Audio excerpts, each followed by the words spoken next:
السلام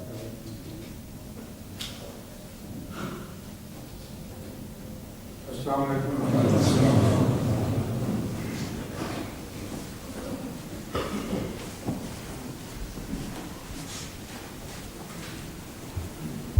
اذان.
أشهد أن لا إله إلا الله وحده لا شريك له وأشهد أن محمدا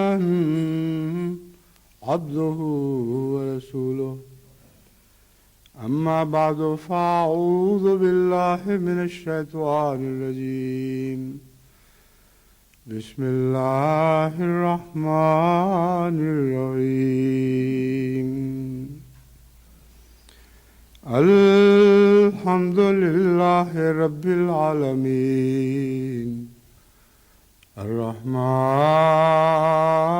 الرحيم مالك يوم الدين إياك نعبد وإياك نستعين اهدنا الصراط المستقيم صراط الذين أنعمت عليهم غير المغضوب عليهم ولا الضالين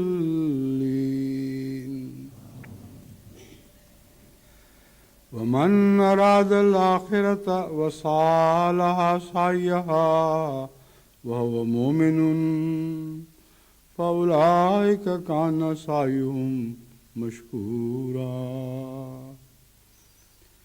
كلا نمد هؤلاء وهؤلاء من عطاء ربك وما كان عطاء ربك محظورا. یہ آیات ہیں جن کی میں نے گزشتہ خطبے میں اور اس سے پہلے بھی تلاوت کی تھی، اور انہی کے تعلق میں حضرت اقدس مسیح موعود علیہ الصلوۃ والسلام کے بعض اقتباسات پیش کر رہا تھا جبکہ وقت ختم ہو گیا، اور وہیں سے میں اس مضمون کو اٹھا رہا ہوں اور دوبارہ ان آیات کی کسی تفسیر یا تشریح کی ضرورت نہیں ہے. حضرت اقدس مسیح موعود علیہ السلام فرماتے ہیں متقی وہ ہے جو خدا کے نشان سے متقی ثابت ہو. ہر ایک کہہ سکتا ہے کہ میں خدا سے پیار کرتا ہوں،